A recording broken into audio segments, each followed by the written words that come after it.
Jinguji and Hinata became best friends since they were 7 years old. However, a goddess suddenly appears and shoots an arrow at Hinata. Jin wakes up in another world with a cute blonde girl beside him. Jin asks the strange girl for Hinata's location, but the girl is confused. She doesn't understand why Jin doesn't recognize his best friend. He brings a mirror out and proves that this moron doesn't look like Hinata. The girl is shocked to see she now has 2 poorly developed oranges instead of a sausage. Okay. He doesn't understand why he was reincarnated as the perfect girl he always imaged. Suddenly, a goddess appears to explain she transferred them into this world. The two have been friends for over 20 years and just like you, none has ever dated before. Emotional, damn it! Obviously, Hinata wanted to score some, but Jin is nemesis. Every time he's into some girl, well, that girl is into Jin. Jin is the Chad, the one girls desire and want, and Hinata is your average you. In the end, girls wanted Jin, and Hinata got drunk to forget about his moron face. Hinata was so sad to the point where he wanted to turn into a cute blonde lowly girl. That's when the goddess appeared and shot them both to transfer them into this world. Not only that, but that dumb bitch also turned them into their ideal form. And now they need to defeat the demon lord. If they do it, she will grant them any wish. Hinata gets excited, but Jin thinks this is a scam, especially because his bro can now participate in female sports. The goddess becomes so angry with Jin that she ends up casting a spell on the two. She basically shows off some visual effects and claims they will now have a reason to save the world and break this curse as soon as possible. The goddess raps away and Jin tries to understand the situation until he looks at Hinata. In that second, everything stops, as if he's looking at the most beautiful girl in the world. That's when he accidentally mumbles that he finds her cute. Ha! Gay! Hinata knows he looks cute as hell, but now they need to figure a solution. But everything changes in the next second because she also gets distracted by Jin's appearance. She starts to understand why women only like 6-foot men and admits she thought Jin was cool. On the other hand, Jin can't stop thinking about how cute and slender Hinata would look in the shower. That's when they realize what their curse is about. The goddess literally pulled an, if you don't save the world, then you're gay. But hey, no homo, I guess. The curse will make them fall in love with each other. But let's be real, if you can't kiss your homie, is he really a homie? Yet, at that same time, they agree on one thing. They need to break the curse before they fall for each other and embrace the rainbow. However, Hinata is a lot more interested in finding out if Jin's into him. Hinata reminds him that he tried to riz her out, but Jin calmly denies it. He's a Sigma and would never compliment a woman's looks.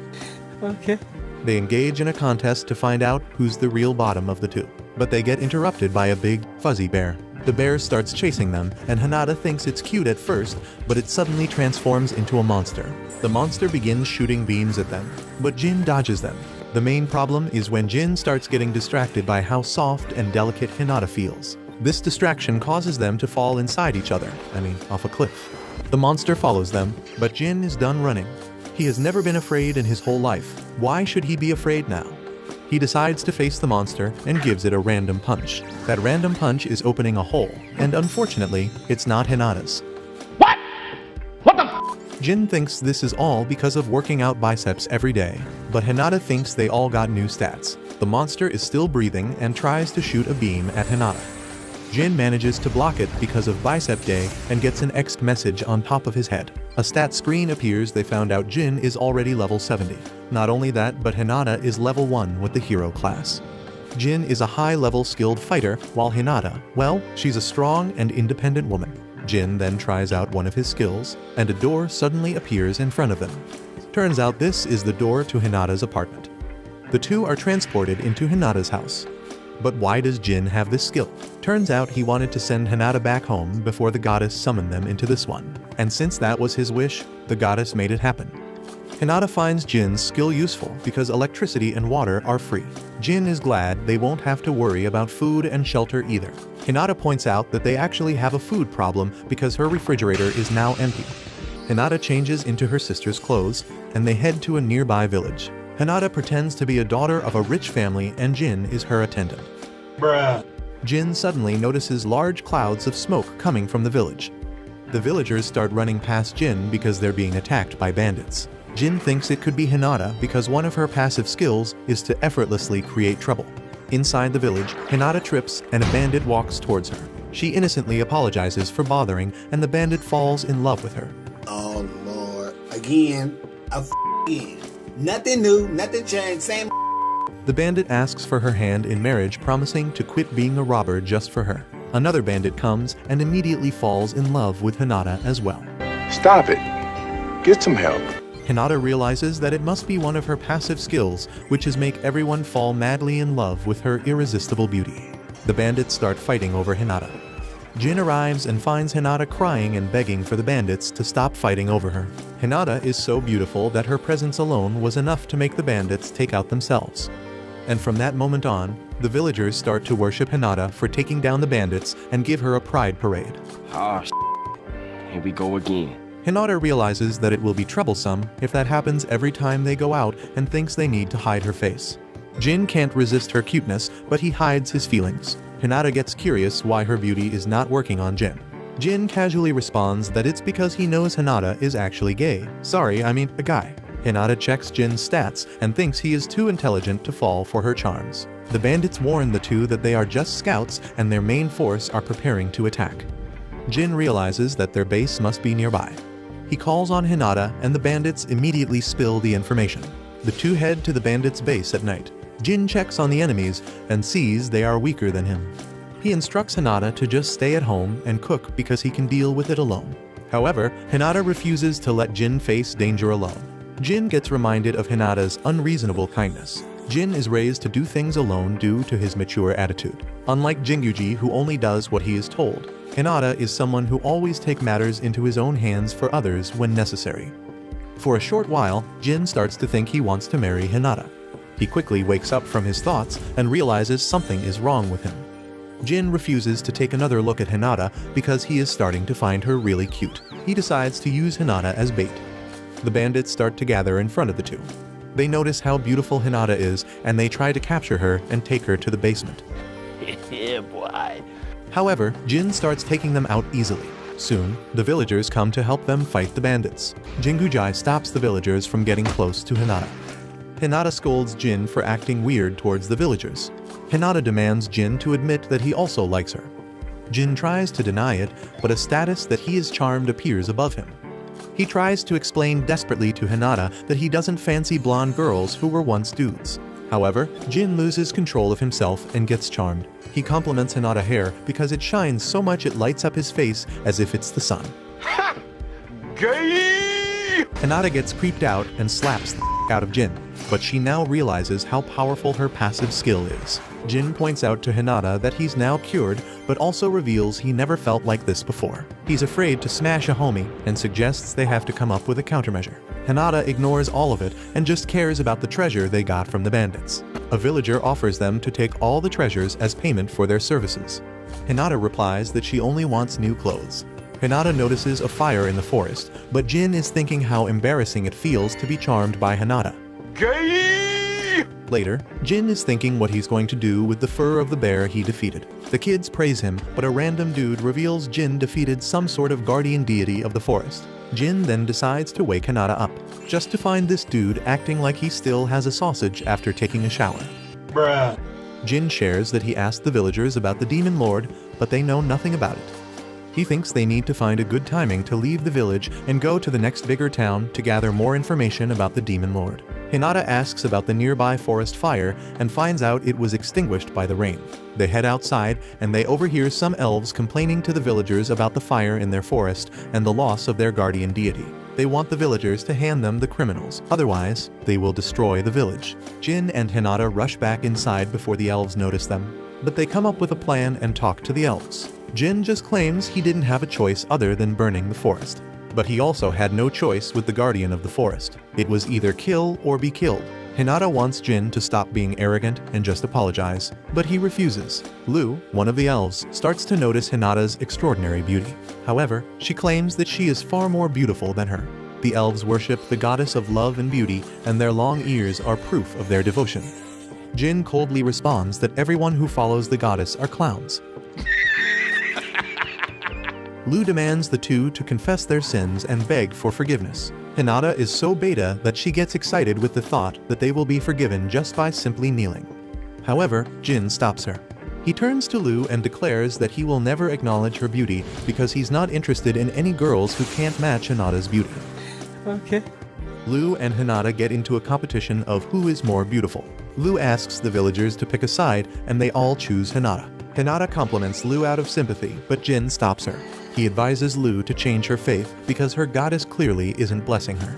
Lu gets angry because Jin is always making offensive comments towards the goddess. She thinks they worship an evil cult and turned the villagers against the goddess. She accuses them of intentionally burning down the forest and taking out their guardian deity, so she decides to put an end to their evil.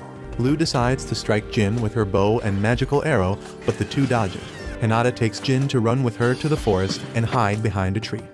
The elves head to the forest to look for the two, but Jin grabs a rock on the ground and throws it right on Lu's hair.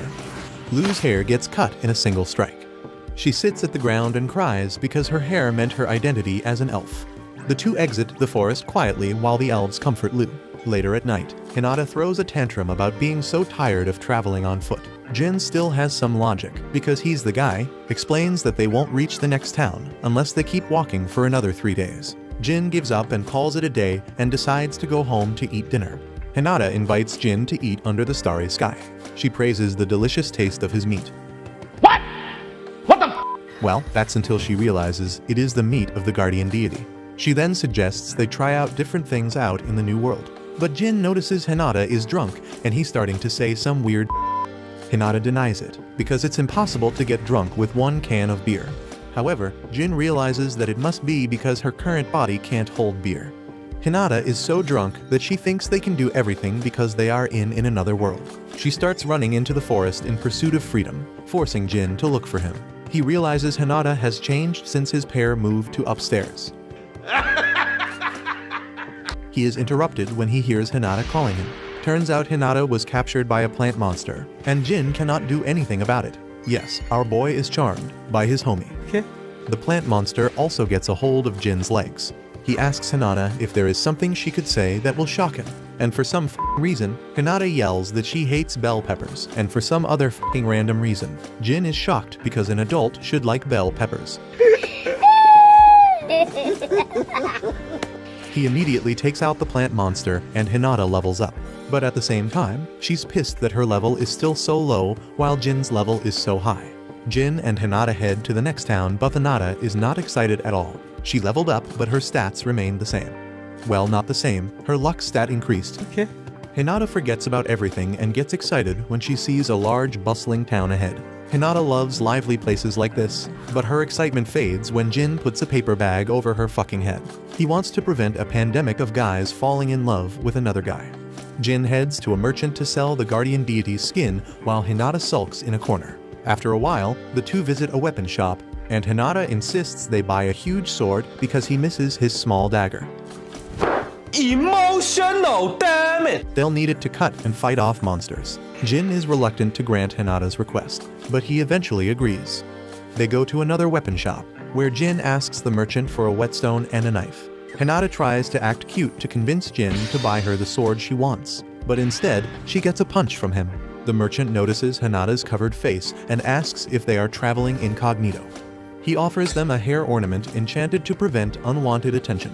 Jin seems curious, but they leave quickly when they hear how expensive it is. Hinata suggests using her charm to negotiate a lower price for the hair ornament. Hinata removes the paper bag and returns to the shop. She acts cute towards the merchant, and he immediately gets enchanted and offers her the entire shop. Jin tries to intervene, but it's too late because all the villagers have now seen Hinata's face, and they all have fallen for her. Jin uses his skill and tosses Hinata right back to his house. He decides to buy the ornament because it will help Hinata go outside without causing trouble. He returns to Hinata's house and finds out she has another idea. She thinks they can avoid trouble if Jin simply does all the travel while he's home, and simply use the ability to summon the door when is needed. Yet, Jin understands what's really going on. This little is a lazy moron who doesn't want to walk. Jin starts pointing out so many things that could go wrong with her plan. Like, this is his skill, if he dies, how can Hinata return to the real world? He then hands her the hair ornament and go back into town. They can feel relieved because nobody is now looking at Hinata. She's just average, again. The two wander freely without anyone bothering them, but Jin knows they are being followed. Soon, two of the previous bandits confront them for flirting in the broad daylight. One of the bandits expresses his love for Hinata. Oh, Lord. Again. Jin realizes that the people will still get charmed if they become aware of her. A man in cloak suddenly appears between them and easily defeats the bandits. He asks Jin and Hinata if they are heroes too. The man introduces himself as Schwartz and reveals he came from the same world as Jin and Hinata. He explains how he is a hero and got this legendary sword from a goddess. Yet, the two ignore Schwartz and walk away, but he chases them. They finally decide to hear Schwartz out because he's annoying and introduce themselves with fake names. Schwartz talks with Hinata and immediately gets charmed. He thinks that Jin must be her father who is looking for a worthy son-in-law to protect his daughter. Schwartz decides that he can only do one thing. He wants to prove he's strong enough to marry Hinata and challenges Jin. Schwartz strikes with his legendary sword and Jin grabs Hinata to protect her. The attack lands on one of the houses and it immediately gets sliced in half. Schwartz threatens them and pretends he has more powerful attacks. But in reality, this f***er never used this sword and is shaking from nervousness. His problem is that Jin wants to see how serious he can get. The two prepare for an intense duel. Suddenly, Lucius from the Vigilante Corps arrests Schwartz under the charge of property damage. Schwartz tries to run away, but Jin chases him down and cuffs him. The two prepare to head off, but Lucius asks them to willingly come to the station as witnesses. At the station, Lucius dismisses the rumors about heroes being called by the goddesses to defeat the Demon Lord. Schwartz shows a goddess crest to prove that he is a true hero. Everyone is surprised, even Lucius, who simply adds another charge for fraud. Yet, the Lord of the Land arrives and orders Lucius to free Schwartz. The Lord asks Schwartz to prove that he is a hero by going on a quest. Jin, Hinata, and Schwartz are supposed to deal with the robberies in the neighboring town. Lucius explains that if they help with solving the robberies, all of them will be declared innocent. Turns out a suit of living armor is reported to have been robbing people. They once deployed a suppression team, but guess what? That team ended up being robbed too.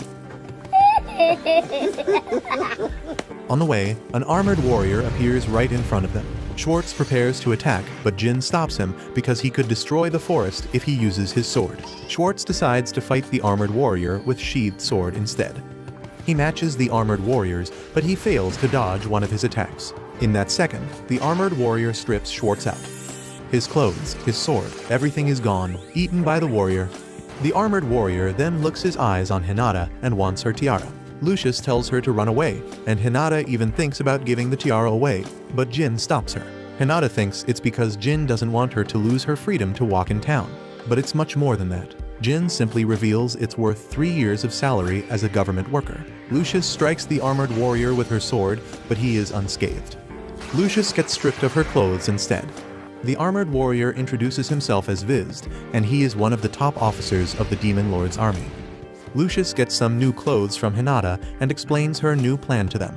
She will act as a decoy while everyone attacks Vizd. Hinata stops her because she thinks Lucius will end up with no clothes if she does that. She turns to Jin, who lends Hinata his coat. He can't stop himself from adoring how she looks with his clothes. Unlike most of you, Jin actually knows how a girl looks when she wears his shirt. That's when a status reveals he was charmed by Hinata again. Everyone mocks him because they think this is his fetish. Vizd gets tired of them ignoring him, so he launches an attack. Jin deflects the attack with a single slap. He scolds Hinata for thinking he would fetish or fall for her just because she wore his jacket. Hinata warns him that Viz has already gotten close to him and is about to attack. However, Jin easily dodges all of Vizd's attacks. Jin is a little distracted, causing Viz to land an attack on him, but he is unaffected by it. Viz thinks that if a direct hit and blow from his axe are ineffective, then he will have to absorb magical power and focus on his boosters. Vizd's armor gets enhanced, and he prepares to launch an attack while Jin is distracted. He slams his hands right into Vizd's face and immediately takes him down. Vizd's armor explodes, but Jin and Hinata are too distracted by their conversation to notice. They are interrupted when Vizd's human body comes out of the armor and she turns out to be a girl. The team goes back to the town to question Vizd. They take her to the basement and question her about the Demon Lord's location, but Vizd doesn't reply. The following morning, Schwartz tries to wake Hinata up and invite her to eat breakfast with him. However, he only finds Jin in the bedroom. Schwartz notices the door inside the bedroom and he rings the doorbell. Hinata answers from behind the door, telling him to head inside. Schwartz is surprised that there is a house inside the door. Hinata informs him that it is her house. Schwartz replies that there are a lot of things that make it look like a man lives there instead of a girl. And that's when he finds out Hinata is a 32-year-old dude whose pair was teleported once she came into this world. Jin and Hinata approach the Lord to thank him for letting them stay the night, but they learn that Vizd escaped. Lucius deduces that an ally came to help Vizd. Jin thinks that even after heading to a bigger town, they have learned nothing more about the Demon Lord. On the other hand, Hinata teaches Schwartz how to check his stats. The two check Schwartz's stats, but he hides his real name. However, they learn that he has tons of skills, even though he's also an average fighter. The three suddenly get interrupted when the sky crack open with a violet light. Schwartz accidentally uses one of his skills that summons the Goddess of Night, one of the 12 goddesses. The goddess asks Schwartz why she was summoned. Schwartz admits that he summoned her by accident. Lucius and the guards kneel down as they ask Schwartz to forgive them for not believing that he is a real hero. The Goddess of Night takes a closer look at Hinata and realizes that she is the hero chosen by the Goddess of Love. The Goddess of Night thinks the Goddess of Love is bending the rules by summoning two people. Schwartz wonders how the two ended up getting reincarnated together. The goddess points out that Schwartz was given his holy sword gram. He thought it was the strongest thing in the world that could cut through anything. The goddess explains that goddesses grant their heroes the weapons and abilities they desire, as it is a rule they must follow. Hinata gets excited to see her goddess, thinking that she might get an ultimate weapon. Jinguji realizes that the reason their goddess summoned them both is because Jinguji is Hinata's strongest weapon. Hinata refuses to admit that Jinguji is the strongest among everyone. The Goddess of Night leaves and Schwartz thanks her. One of the villagers then asks them if they are willing to live in their village with an endless supply of food and money. Schwartz happily agrees. Although Hinata is tempted with the villagers' offers, Jinguji declines. Hinata wonders why he refused such a generous offer, but he warns her that it isn't safe to let her stay in one place because their enemies would know their location. Hinata doesn't think it's a valid reason to refuse the villagers' offer. Jinguji points out that he wants the freedom to travel and enjoy their journey just like Hinata recommended. Hinata is finally convinced, so they leave the next day. The villagers hand them a map and bid farewell to them. They learn that it will take them 2 weeks before they reach the royal capital. While they are both running, they spot a carriage beside them where Lu is caged. They both act as if they didn't see anything because they are not snitches. At night, Hinata dreams of his childhood memory when he tripped at a forest and Jinguji comes to help him. Jinguji walks into Hinata's room where he sees her looking at their elementary graduation album. Hinata shows Jinguji that she once dreamt of being a cellophane tape when she turns 18. Jinguji wishes Hinata became a cellophane tape instead of a girl. They get into a fight because Jinguji keeps making fun of her cellophane tape dream. Hinata tries to see what embarrassing dream Jinguji has in her graduation album, but Jinguji swiftly scribbled all over it. The two continue traveling and Hinata chooses to ignore Jinguji. Jinguji scolds her for being too childish, but she wants him to think about what he did. Hinata tries to remember what Jinguji had written for his dream. Suddenly, a squid vendor stops them. He hands them grilled squid because he overheard that they were arguing. Hinata is about to eat the squid when the vendor notices her beauty.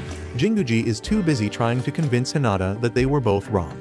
He doesn't notice that Hinata disappeared along with the squid vendor. Some tentacles were all he needed to get her to follow him. However, he just thinks that Hinata is playing a prank on him as a payback for scribbling on her elementary yearbook. Jinguji spots the carriage where they saw Lu earlier. He tries to search it, but he accidentally destroys it. He confronts Shen, the owner, apologizing for destroying his cart because he could not control his hands. He asks if Shen had an elf woman in his carriage earlier. Shen confirms and asks if he is looking for her. Jinguji is actually looking for Hinata. Shen warns him that if the girl he's looking for is beautiful, she might get sold off as a sacrifice. The town holds a festival where they are required to sacrifice beautiful people to their deity. Hinata gets taken along with Lu as a captive.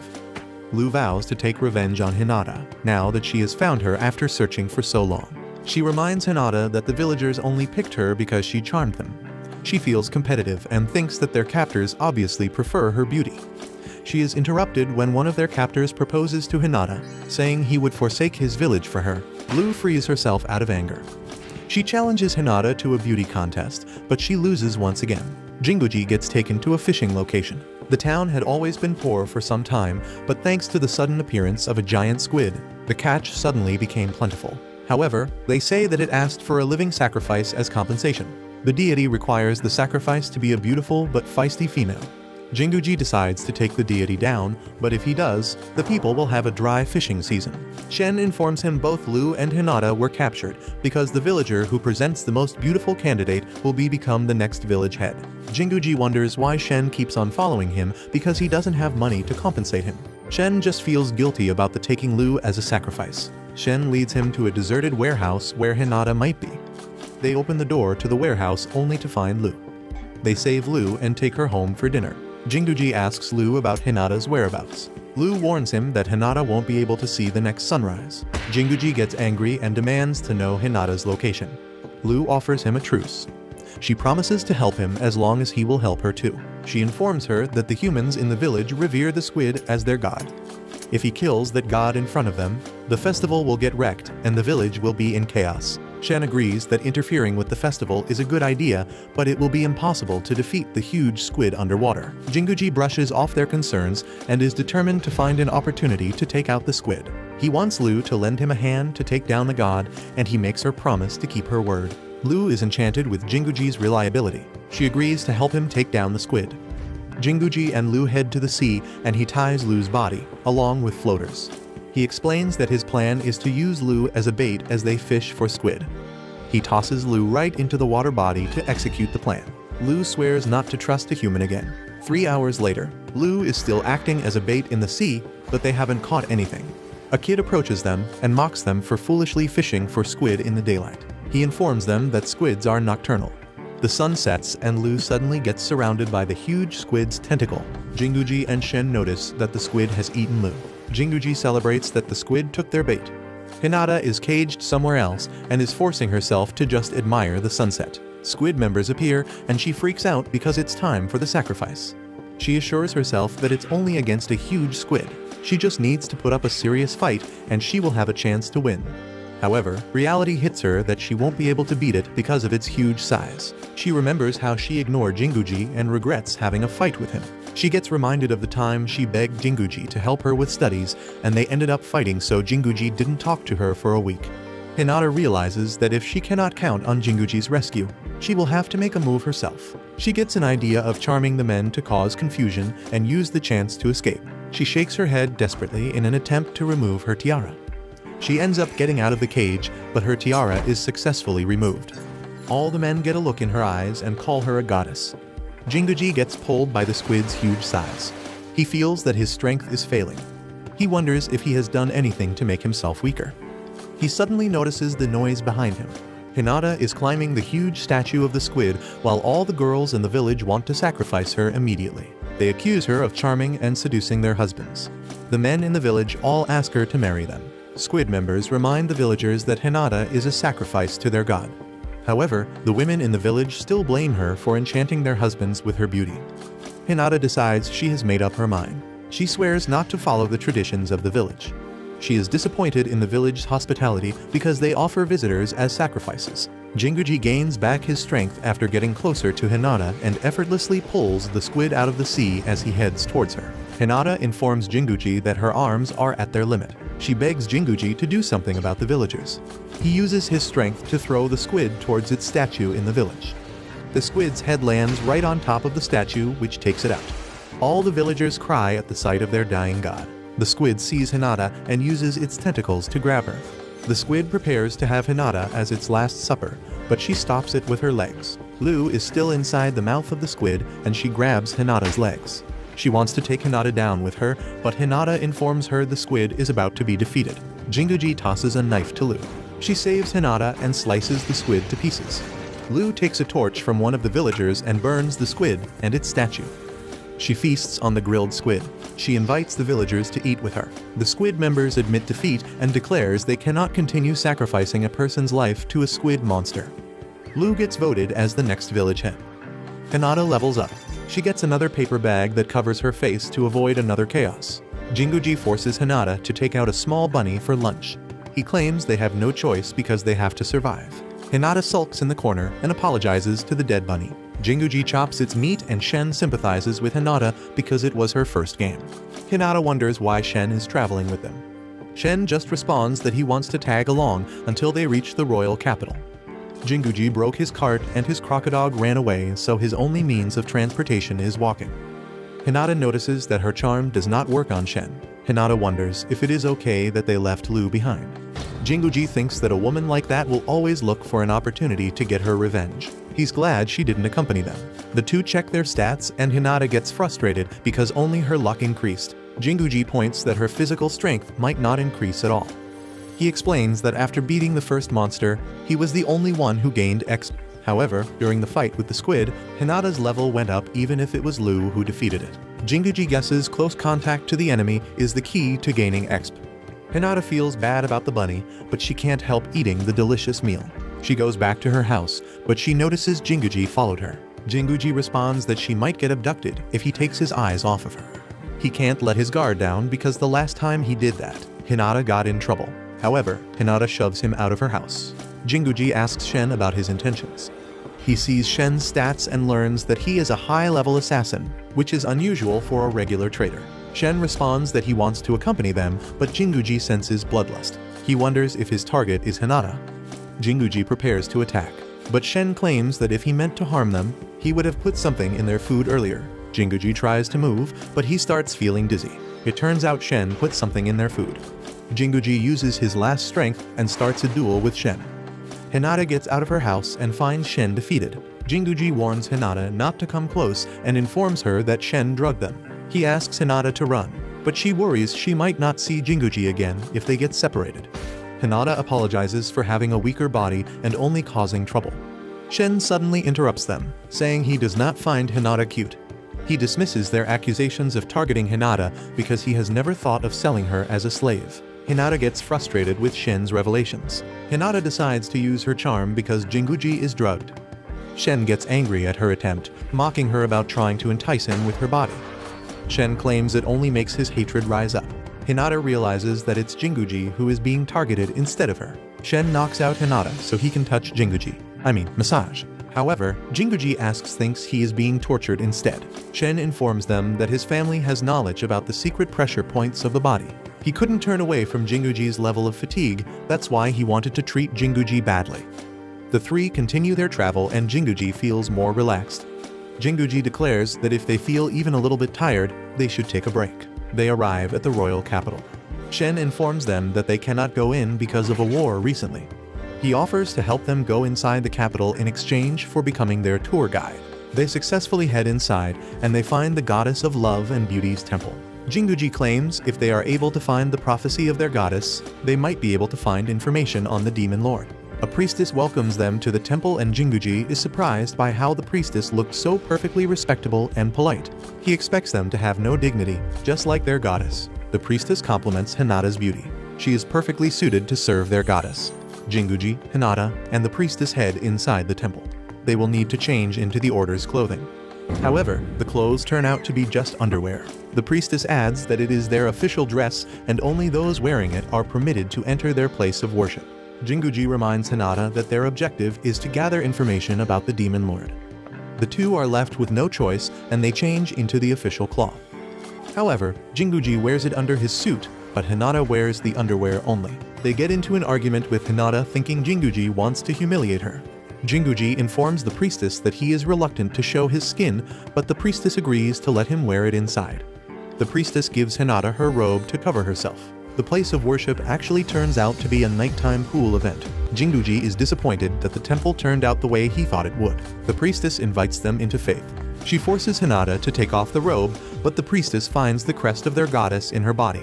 The worshippers get mad at Hinata thinking she is mocking their religion. The priestess informs her that those who put their goddess crest on their body should be whipped and sent to a prison island as a punishment. The worshippers call Hinata a criminal and Jinguji saves her. He lends her his coat to cover her body. He announces that they did not want the crest to be carved in their body, but they had no choice. Jinguji insults the temple and the goddess. The priestess asks the worshippers to prepare their weapons. The worshippers attack Jinguji, but he beat them all up in an instant. The priestess casts a spell, but Jinguji grabs her even before she could finish it. He drops the priestess because he didn't come to fight. Suddenly, the head of the city's intelligence unit, Miria, appears. She announces that Jinguji and Hinata are heroes summoned by the goddess. She forbids anyone from interfering with them. Miria brings the two to the palace and shows them the map of the world. They are considered royalty because they were blessed by the goddess. She explains that the goddess of love and beauty created the kingdom's royal family. The first king received her blessing, and her crest only appears upon the bodies of those who inherit the same blessing. The three arrive in front of the king's room. The king welcomes them, but Hinata feels uncomfortable and wants to go home immediately. The two are left with no choice but to bow down to the king. Jinguji hints at Hinata to remove her tiara so she can use her charm at the king. Hinata takes off her tiara, but it does nothing to the king or to his guards. The king learns that the two are unaware of the goddess's prophecy, so he sings it to them. He then explains that the lyrics of the song means that the goddess summoned a beautiful woman to the city as a hero. The people were instructed to lead the heroes bearing the goddess crest to safety. The king declares them heroes summoned by their goddess and encourages them to defeat the demon lord before anyone else. And for that purpose, the kingdom will support them endlessly. Jinguji asks what kind of support will the kingdom provide. The king talks about handing everything in the kingdom's treasury. Hinata realizes it must be her charm working. Hinata asks Jinguji to acknowledge her looks too. Jinguji calmly responds that her face can be very handy, but it is not his type. Hinata continues to demand for compliments. Miria interrupts them and informs them of the banquet happening. Jinguji blushes upon seeing Hinata at the banquet. He starts imagining their whole life together. Jinguji wakes up from his thoughts and panics. He bans Hinata from entering the banquet. Miria accompanies Hinata outside. She claims there's nothing they can do since Jinguji ordered the knights to stop the nobles from getting close to Hinata. Jinguji delivers food to Hinata outside. She asks for alcohol, but he worries she might run off to the forest like last time. Shen appears and makes Hinata jealous of his alcohol. Jinguji grabs Hinata and scolds her for being too careless because she knows he will always protect her. Miria tries to stop Jinguji from going too far because they are at a banquet. Jinguji refuses, telling her that Hinata's conduct lately has been intolerable. Hinata gets tired of Jinguji's endless scolding and runs off to the palace. Hinata realizes that she overreacted when Jinguji was just warning her for her own sake. She starts noticing Jinguji's attractiveness and reminds herself that she shouldn't crush on a fellow male. She turns around and spots the princess who looks just like her type. Yugrain is the royal princess, and she is attempting to jump to freedom. Hinata stops her from jumping. Yugrain refuses to stop. Hinata talks to Yugrain about Jinguji. She is worried that she can't do anything for him at all. She wants to use the banquet to help him, but instead she only made him angry. Yugrain assumes that she's depressed because she failed to get Jinguji to fall for her. She calls her situation hopeless, but thanks her for the distraction which stopped her from becoming a human pancake. Hinata feels good about spending time with the beautiful princess. Later, Jinguji tries to talk to Hinata, but she is still thinking about Yugrain. Yugrain suddenly enters their room. She learns that Hinata is the hero. She apologizes for acting so impolite towards her. Yugrain asks Hinata to take her on their journey to defeat the demon lord. Jinguji interrupts and declines Yugrain's request. He explains that their journey is too dangerous. He asks why does she want to travel with them. Before Yugrain can answer, Hinata stops him from interrogating her. She knows Yugrain has a reason she can't tell them. She also worries that Yugrain might try to end her life again. The three head to ask the king for permission, but he refuses because Yugrain has to attend to her official duties. He also reminds her that she is still like a child who can't sleep without her favorite towel. The king asks for Hinata's opinion. Jinguji answers instead, saying they think Yugrain's duties should come first. The king scolds Yugrain for asking for childish things. Yugrain loses her cool and insults both Jinguji and the king. Hinata tries to run after her, but Jinguji stops her. However, she ignores him and demands not to be followed. Hinata visits Yugrain in her room and finds her venting her anger. Yugrain explains that she does not have the freedom to leave the castle. The king is very overprotective towards her ever since her mother died. She does not have friends and has never had the opportunity to touch grass. She thinks her life is pointless. Hinata realizes she can't leave the princess because she sees Jinguji in her. Hinata promises Yugrain that if there's something she wants to do, she will make it into a reality. Yugrain starts a rebellion and Hinata is forced to support her like she promised. The rebel army calls for a new ruler and the establishment of democracy. The king settles on the plan to use the intelligence unit to capture Yugrain in secret. Miria is forced to agree with the plan. The king gets the news that Miria fails to restrain the rebel army but was captured instead. The civilians start protesting about the ongoing rebellion. Yugrain uses her beauty to win the citizens to her side. Hinata goes up on stage and charms even more people. Yugrain's head maid suggests she cause an armed riot. She refuses because she doesn't want the citizens to get hurt. She wants to capture the castle without hurting anyone. Hinata changes into her usual clothes. She plans to run away from Ukraine because she does not want to get involved with the rebellion anymore. However, when she exits the changing room, she is welcomed by the charmed citizens. She realizes she needs to find her tiara first. She doesn't know its location, so she enters a random room in search of it. She finds Miria tied up inside the room. She gets shocked and proceeds to help Miria free herself. She then invites Hinata to escape with her because Jinguji is worried. Hinata is reluctant because she knows Jinguji will scold her for leaving with the princess in the first place. She gets distracted with her thoughts and unknowingly ties Miria to the ceiling. The rebel army hears some noise coming from the tent. Hinata apologizes and leaves Miria so she doesn't get caught. The army sees Hinata and starts chasing her. Hinata realizes that things have gotten complicated. She just can't do something without Jinguji's help. She remembers how her classmates would call her a bother to Jinguji. She is interrupted when the head maid enters the room.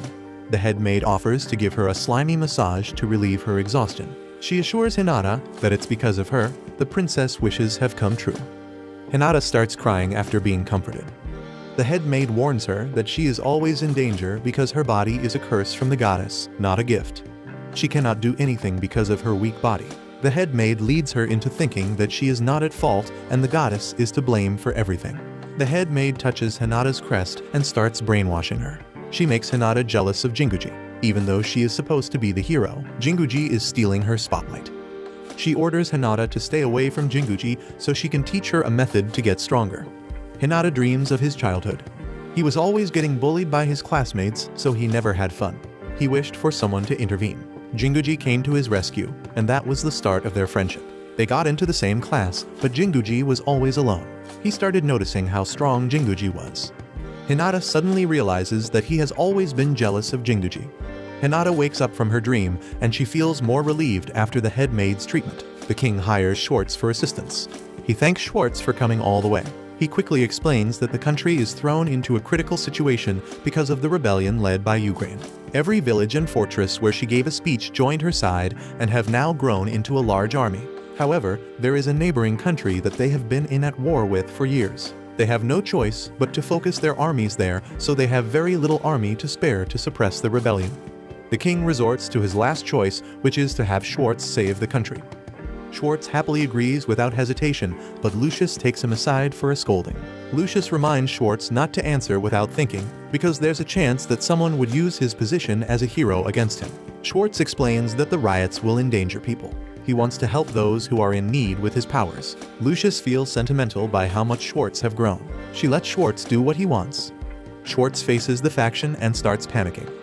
He doesn't know what to do, so Lucius advises him to talk things out with the rebel army. Schwartz tries to introduce himself confidently to the faction, but Lucius gets in his way and starts scolding them. She asks them to back down or face the wrath of the king.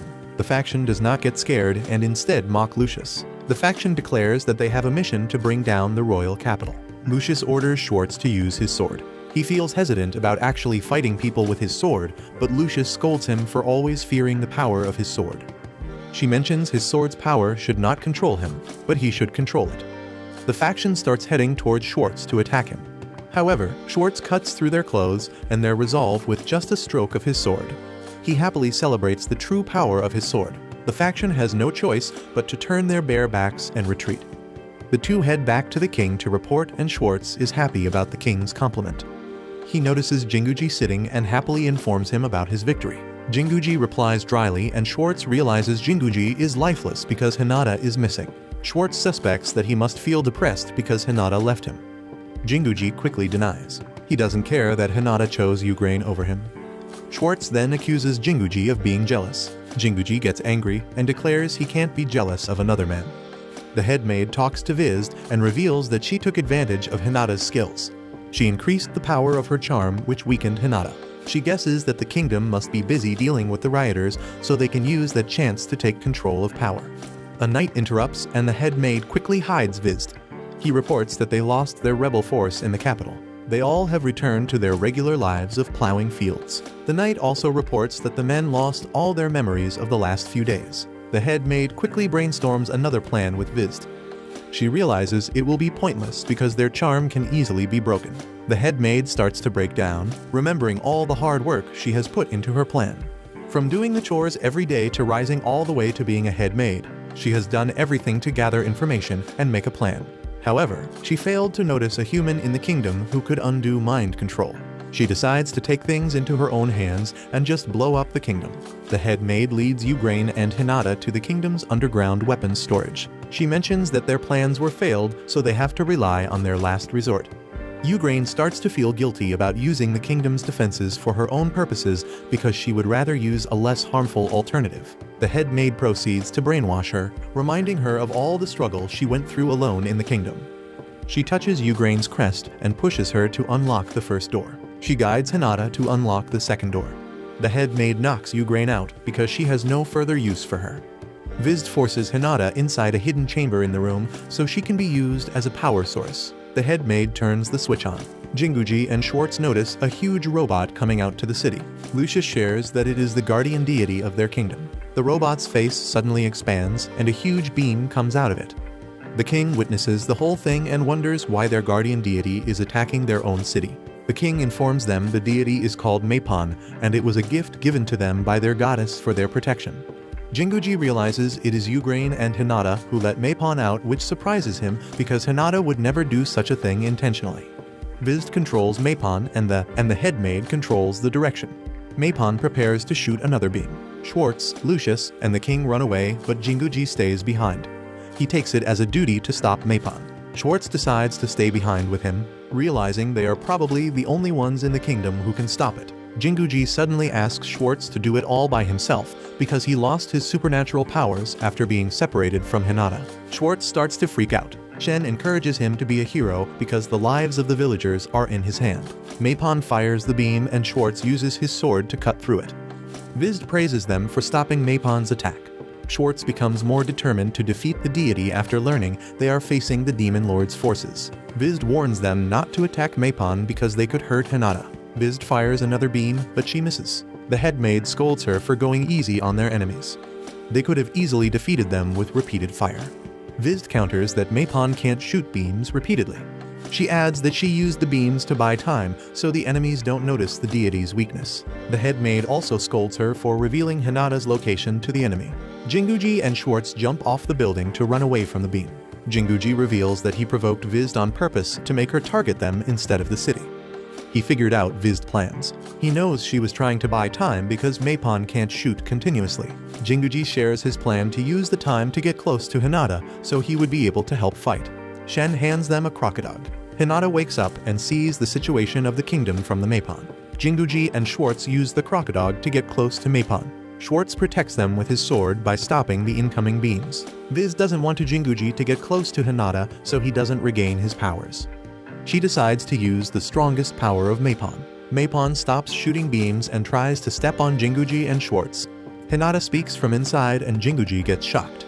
She steals control of Mapon from Vizd.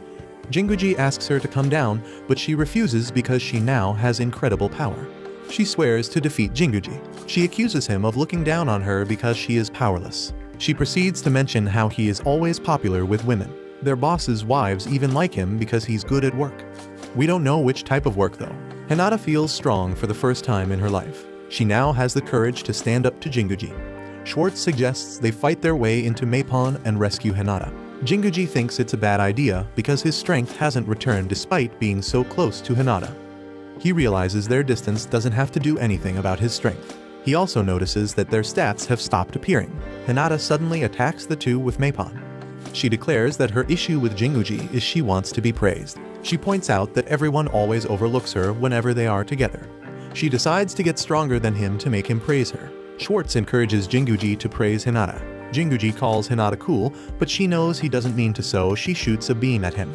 Jinguji uses his skill to summon the door to Hinata's house and uses it as a shield.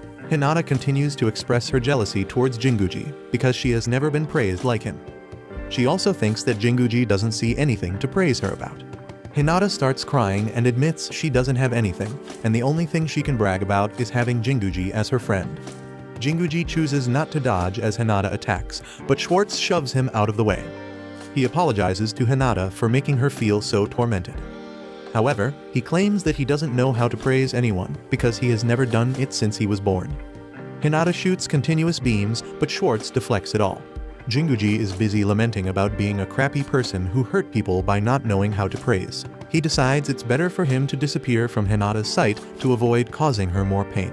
Schwartz reminds him that Hinata is proud to have him as a friend. He's certain Hinata would regret it if they split apart while she's clouded by her emotions. He begs Jinguji to compliment Hinata sincerely from the bottom of his heart. Jinguji feels weird trying to compliment someone else, but Schwartz insists he has to for the sake of the kingdom. Jinguji still denies that he's jealous of Hinata's relationship with the princess. Schwartz makes him realize that even between guys, jealousy is normal. Jinguji was raised to hide his feelings so he doesn't look vulnerable, but he now admits that it's normal for guys to be jealous of each other. Hinata punches Jinguji with Mifon, but this time, he blocks it with one hand. Jinguji decides it's finally time to let himself be honest with his best friend. Hinata prepares to launch another attack, but she is stopped when Jinguji admits he is envious of her. He always has people around him and is always surrounded by smiles. Even if she shares that she doesn't have anything to be praised about, Jinguji thinks she has better qualities than him. Hinata gets carried away with Jinguji's words, but the head maid brainwashes her into thinking Jinguji doesn't mean what he is saying. Hinata accuses Jinguji of mocking her, admits how deeply jealous she was of him. She confesses she has always wanted to be like Jinguji. Hinata breaks the head maid's control over her by pulling out her magic. Mifon loses control, and its settings changes to annihilation of all life forms within the vicinity. Mifon detects all the humans nearby and places a target on them. Jinguji asks for Schwartz's assistance. He strikes his sword, which severs Mifon's arms. Jinguji heads towards Mifon's body and lands a strong punch. He opens the robot and sees Hinata inside. He wakes her up and finds her crying. Hinata regrets putting Jinguji and the kingdom in danger. She scolds herself for being used by the head maid. Jinguji shares how he truly feels about Hinata. He details how amazing she is, the way she is considerate towards people, and how she pays attention to the feelings of detail-oriented people makes her a person of good character. He continues to praise Hinata endlessly, mentioning all the good things about her. Hinata is stunned with how Jinguji endlessly points out her good traits. Jinguji finally ends with rating Hinata higher than anyone else he knows. He confesses that once he starts praising her, he's unable to stop anymore. Hinata starts getting embarrassed from all the praises and asks Jinguji to stop. He invites Hinata to go back with him. They go out of Mifon, and it's suddenly announced that it will self-destruct in a few seconds. They escape Mapon before it self-destructs. They head to the kingdom, and Hinata bows to the king. She apologizes for kidnapping Ugrain and encouraging her to do the rebellion. The king stands up and apologizes instead to Hinata. Ugrain points out humans are allowed to make mistakes, but Hinata knows she's just trying to avoid blame. Jinguji stops them from seeking a person to blame. He thinks that once they start pointing fingers, there will be no end to it. All the blame should rest on the head maid since she named herself one of the Demon Lord's subordinates and took Vizd with her. Jinguji adds that they must defeat the Demon Lord as quickly as possible. The two decide to leave the following morning because the Demon Lord's forces already know where they are. Ugrain feels sad because Hinata is her first friend. Hinata reassures her she's capable of making more friends. Hinata thinks they have come so far, but they still don't know the Demon Lord's location. Schwartz overhears their conversation. He confesses he knew the Demon Lord's location all along. The Demon Castle is located at the big white sparkle they see in the sky. Jinguji and Hinata continue their journey the following day. Schwartz and Lucius decide to part ways with them. Shen tags along with them. Jinguji and Hinata suddenly get embarrassed from looking at each other. They start imagining their wedding and future life if Hinata remains a female. They must have a voice in their head saying, "It's no homo if Hinata can get pregnant." They swear to defeat the demon and break the curse so that never happens. Watch this next video. See you on the next one.